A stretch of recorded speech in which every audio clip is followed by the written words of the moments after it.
السلام عليكم البنات، كي دايرين؟ لاباس عليكم؟ بخير؟ اموركم مزيانه؟ نتمنى ان شاء الله تكونوا بخير وعلى خير. نتوما كتشاهدوا هذا الفيديو. اليوم جيت نشارك معكم الصابلي البنات.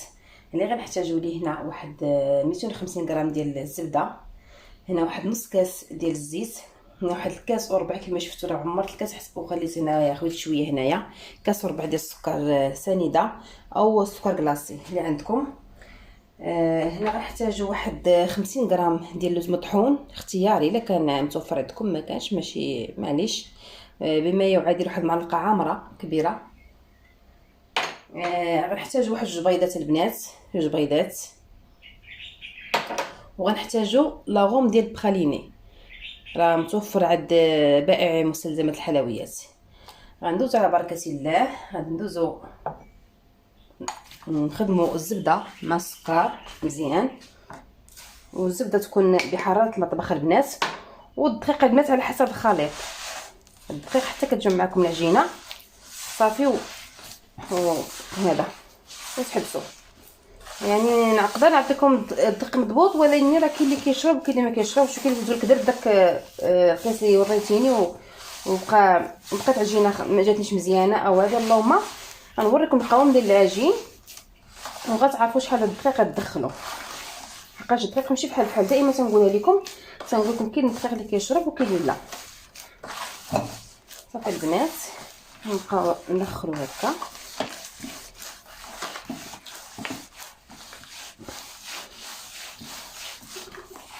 حتى كتولي على شكل بوماط.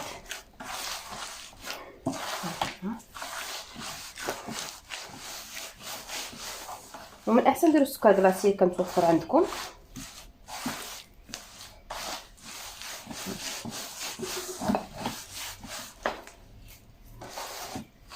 دابا بنات غندوز نوضع داك نص كاس ديال الزيت.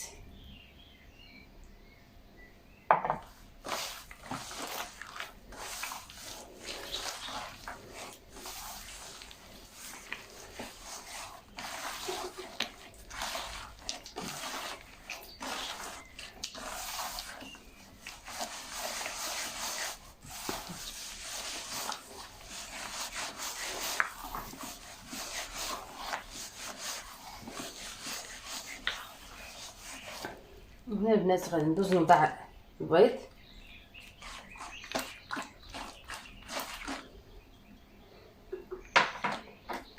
البنات غديروا غير جوج بيضات، غير انا البيض عندي صغير بزاف، درت 3. هي راه غير جوج بيضات كافيين.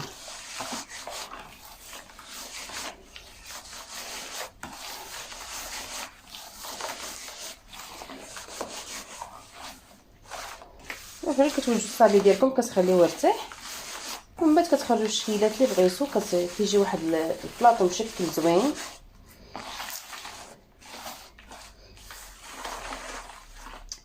دابا البنات غادي ندوز نوضع اللوز اللي حمرت واحد شويه، غير شويه، وطحنته كما كتشوفوا. تنقاد الكاميرا.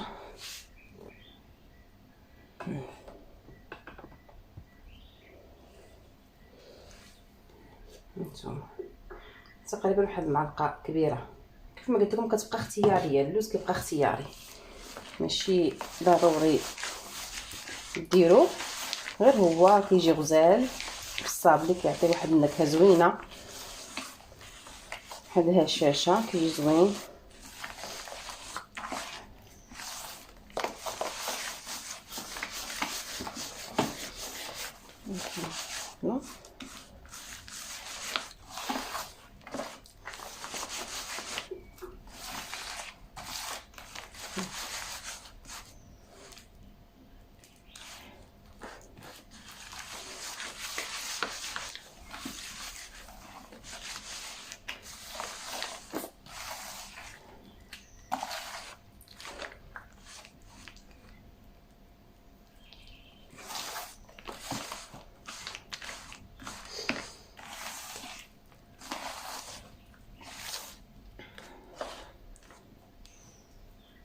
صافي دابا غادي ندوز نضع لاغوم.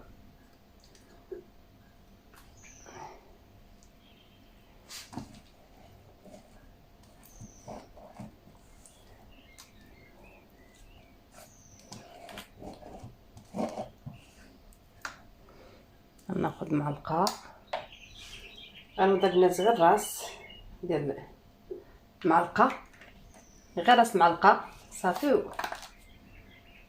كيف ما كتشوفوا الريحه ديالو البنات غزاله، كيعطي واحد النكهه زوينه زوينه زوينه.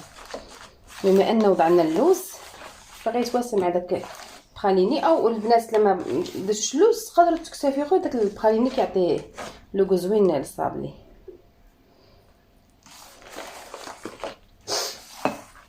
صافي البنات، بعد ما كيف ما كتشوفوا الخليط ديالنا ولا بحال هذا الشكل هذا، دابا غادي ندوز نوضع الدقيق.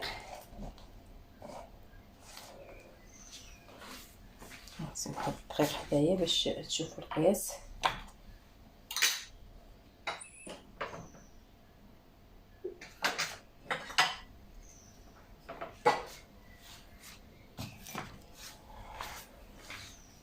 دابا البنات هاد الدقيق غادي نبدا نوضع فيه.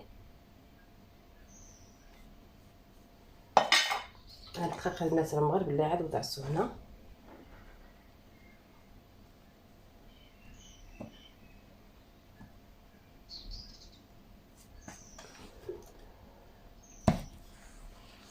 البنات وصافي البنات، دائما ما كيبغيش يجدلك، غير كتدخلوا فيه الدقيق غير بالصبيعات هكا صافي. ما تجدلكش غير بصبيعاتكم هكا حتى كتدخلوا الدقيق هكا تمشيو.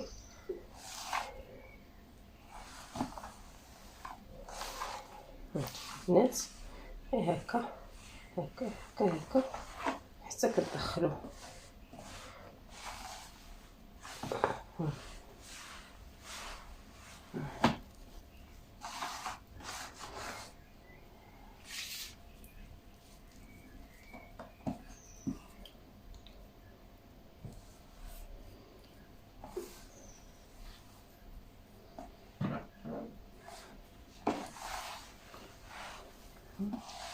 نزيد الدقيق خاص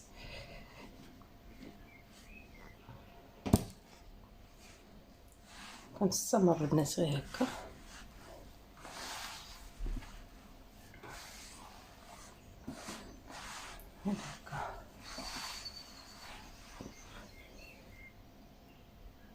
ماشي بعد ما نجمع البنات الخليط وانا غنرجع معكم باش نوريكم قوام العجين.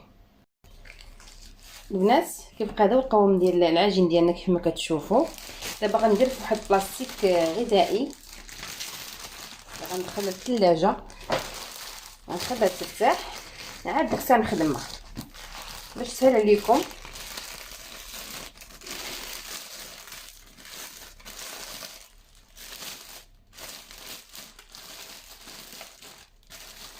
صافي البنات، دابا غادي ندخلها ونخليها ترتاح ومن بعد نرجع معكم باش نخدموها. هانتوما معانا البنات. بعد ما خلينا العجينه ديالنا ارتاحت، سرحت انا بديت كنخدم. سرحت كيف ما كتشوفوا. دائما كنت شاركت معكم كديروا بلاستيكه فوق بلاستيكه بهذا الشكل، كتسرحوا باش كتجيكم العجينه مزيانه. وما انا راه صيبت شي شكيلات راه دخلتهم الفران طيبتهم كيف ما كتشوفوا هما موجودين معنا. غندوز نصايب معكم شكيلات بهاد الطومبو بهذا الشكل. هذا الشكيلات اللي درت كيف ما كتشوفوا، هاد الشكيلات وهاد الشكيل حتى هو، وهاد الشكيل حتى هو. هاد الشكيل راه صيبت منه، ها هو راه طابت الحلوه ديالو الشكل ديالو. من دابا غادي ندوزو نصايب معكم، وعاد من الطيب غادي ان شاء الله نشارك معكم التزيين. دابا انا خدامه كنصايب هاد الشكل هذا اللي هو هذا، راه متوفرين البنات وباسمنه جد مناسبه على مستلزمات الحلويات. صافي نقطعو بهذا الشكل ونستمروا، ما نخليوش العجينه نضيعوها، بقاو غاديين بهذا الشكل.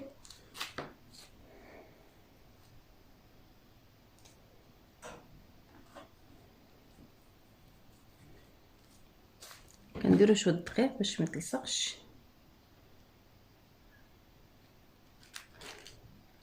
ونستمروا غادي بهذا الشكل.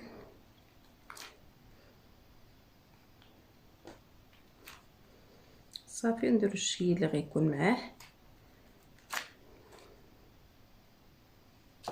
كنحيدو ليه هاد الوسطانيه، كيجي بهذا الشكل هذا البنات.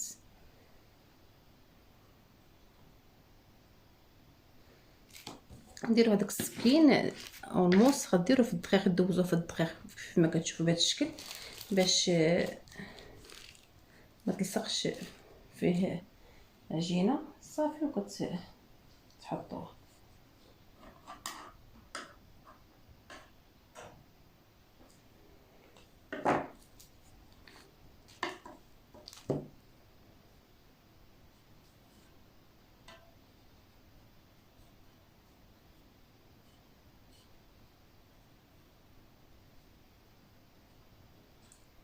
ندير لاطه اخرى.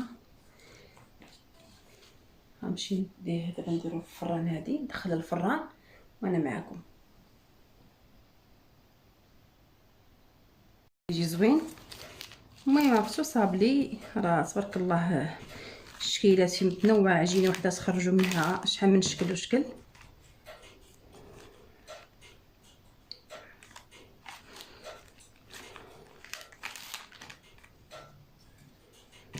استمروا هكا.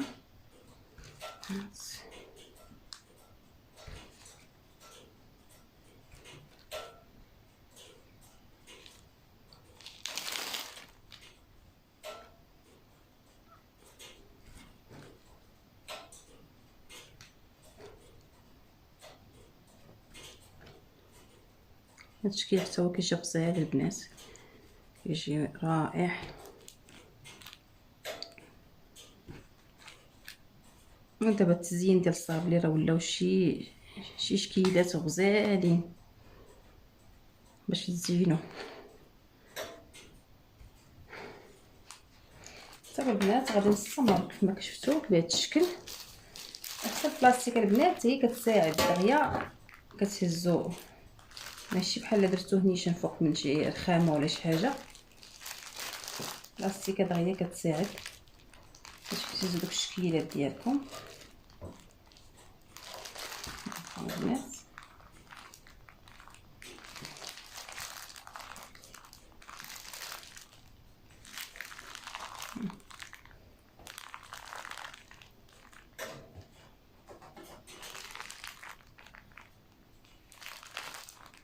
شي بلاستيكه هذا هو الدور ديالها،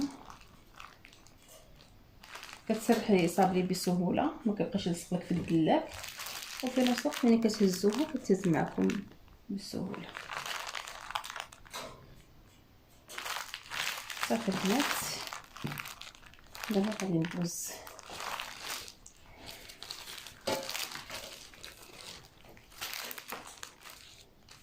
هاد العجينه البنات. غندير لها غير هكا،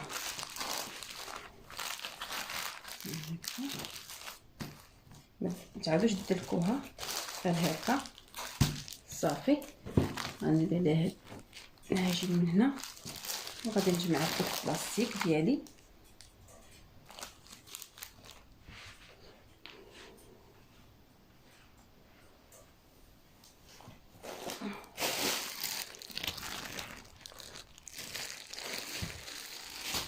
صافي البنات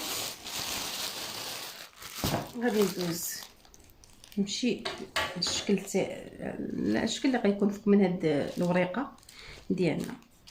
غنمشي به هكا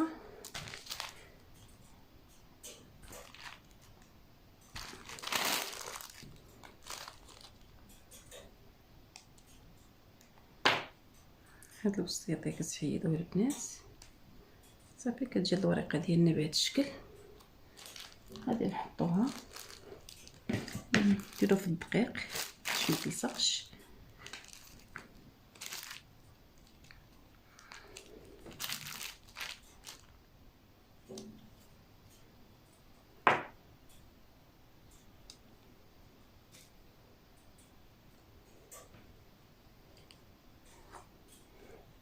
صافي البنات غادي نستمروا بهذا الشكل حتى نكملوا الشكيلات ديالنا وندوزو نزينوهم مع بعضياتنا. هانتوما معايا.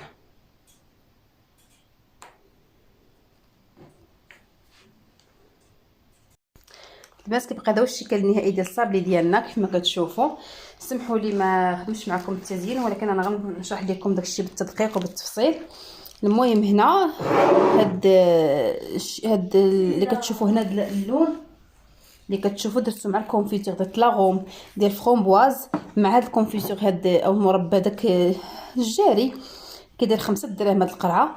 درت تقريبا انا على حسب الكميه اللي درت تقريبا اكثر من النص ديالها، خليت غير شويه اللي بقى ليا وضفت عليه واحد المعلقه ديال لاغوم ودرته فوق النار حتى عقاد شويه. المهم صافي وكديروا علاش بلا ما كديروا لا جيلاتين لا حتى حاجه. ملي كديروها كيبقى كيف ما كتشوفوا هنا كيبقى جامد ما كيسيل لا حتى حاجه، كيبقى شاد ملي كتوضعوه فوق النار. نتمنى نكون وصلت لكم فكره. كيف ما قلت لكم هذا المربى هذا كديروا منه على حسب الكميه ديال الحلوه اللي عندكم. تقريبا انا قلت لكم درت اكثر من النص، بقى لي غير شويه في القرعه ودرتو في واحد الكاسرونه ودرت عليه معلقه ديال لاغوم ديال الفرامبواز. كيبقى لكم نتوما الاختيار في لاغوم اللي بغيتو. ودرتو فوق النار حتى غلا واحد شويه وحيدتو، ما كاينش واحد 2 دقائق ولا 3 دقائق. فاش كيغلى صافي كتهزو بمعلقه كيبان لكم راه عاقد، صافي كتلصقوا به الحلوه كيجي يعطي هذا اللون هكا زوين.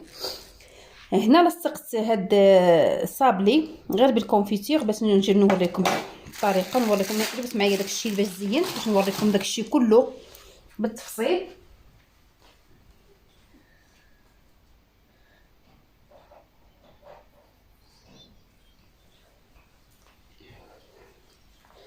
المهم هنا كدهنوا هذه هكا بالمربى وكتحطوها هنا وكتعمروه هنا باش ما بغيتو.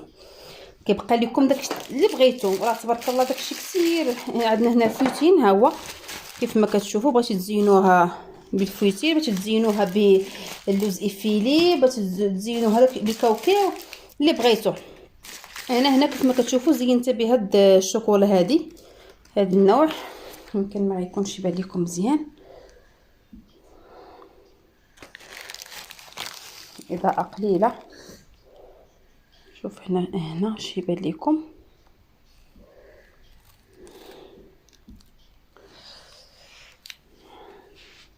نتوما بهاد الشوكولا هكا مقطع او تزينوها بهاد الحبيبات تما كيجيو زوينين. هاد العقيقات تما زينتيهم هكا. كيبقى لكم الاختيار داكشي واش ما بغيتو. وتبارك الله داكشي راه كثير. او تزينوها هادو راه غزالين. ممكن تاخذوا 5 دراهم من حاجه او 10 دراهم راه كديروا بها وتبقى لكم مازال. انا زينت به هنايا كيف ما كتشوفوا. هانتوما هذوك العقيقات كيف ما كتشوفوا هما. وصدقوني هاد المسات الصابلي ملي كديروا فيه داك لاغوم ديال البخاليني كيجي غزال في داك اللوغو ديالو كيجي زوين. هنا كيف ما كتشوفوا درت نفس الشيء وزينته بزنجلان الابيض. هاد الوريقات اللي كتخدمت معكم راه شفتوهم. هنا درت هنا الشوكولا عاديه دوبتها، درت لها واحد النقيطه ديال الشوكولاط الابيض ودرتها بحال الرخامه كتجي حتى هي كتجي زوينه. نتمنى البنات تجربوا. وكيبقى لكم التزيين اختياري. ديروا غير هاد الكونفيتور اللي قلت لكم او المربى وكديروا عليه داك لاغوم وكديروا غير بهاد الطريقه راه كيجي زوين. تقدروا ديروا حتى في هاد الصابي راه كيجي زوين البنات. كيف ما كتشوفوا كيعطي داك اللوين كيجي غزال. نتمنى ان شاء الله يكون هاد الصابلي عجينه بدا خرجنا من هاد الشكيلات ومازال تخرجوا منها اكثر. نتمنى ينال اعجابكم وتجربوه وبالصحه والراحه. وعيد مبارك سعيد باش ما تمنيتو ان شاء الله بالصحه والسلامه وطول العمر ويحقق لكم ان شاء الله كل ما تمنيتوه يا ربي. وفرحكم وفرح اللي عنده وليداته والله يفرحهم به ان شاء الله يا ربي.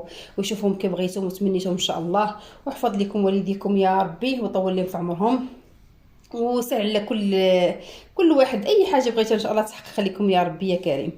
يلا نخليكم بالصحه والراحه الى فيديو اخر ان شاء الله.